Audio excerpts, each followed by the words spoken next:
সিরিয়ার দেইর ইজ-জোর সেন্ট্রাল কারাগার, যেখানে বহু পুরুষ, নারী, শিশুসহ বর্বর নির্যাতনের শিকার হয়েছিল হাজারো মানুষ, সেটি এখন ধ্বংসস্তূপে পরিণত হয়েছে।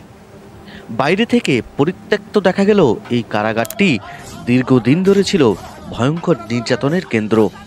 সম্প্রতি বাদ শাসনের পতনের পর কারাগারটির ভেতরে অমানবিক চিত্র উন্মোচিত হয়েছে।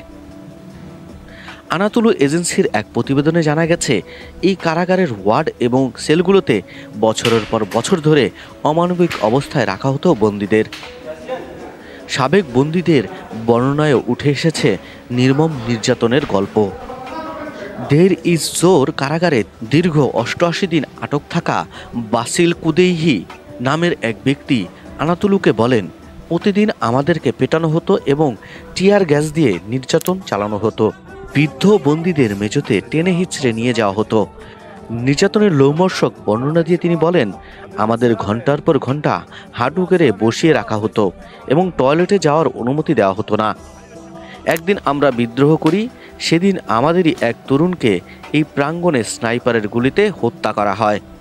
কুইদি ন্যায় বিচারের দাবি করে বলেন, শুধু শীর্ষ নেতাদের নয়, যারা নির্যাতনের অংশ নিয়েছেন তাদের সবাইকে বিচারের আয়তায় আনতে হবে। এই বাশার আল আসাদ প্রশাসন ছিল ভয়ঙ্কর, নিষ্ঠুর। বর্তমানে এই কারাগারের অবস্থা হচ্ছে, একদিকে কারাগারের দেয়ালে লেখা রয়েছে ধ্বংস, অন্ধকার, মৃত্যু, যা এর ভয়াবহ অতীতকে তুলে ধরে। বাদ শাসনের প্রতীকগুলোকেও কারাগারের বিভিন্ন কোণে দেখা যায়। ধ্বংসস্তূপে পরিণত এই কারাগারে পোড়া বাক্স, ধোঁয়ায় কালো হয়ে যাওয়া দেয়াল এবং ভাঙাচোরা পুলিশি যানবাহন রয়েছে।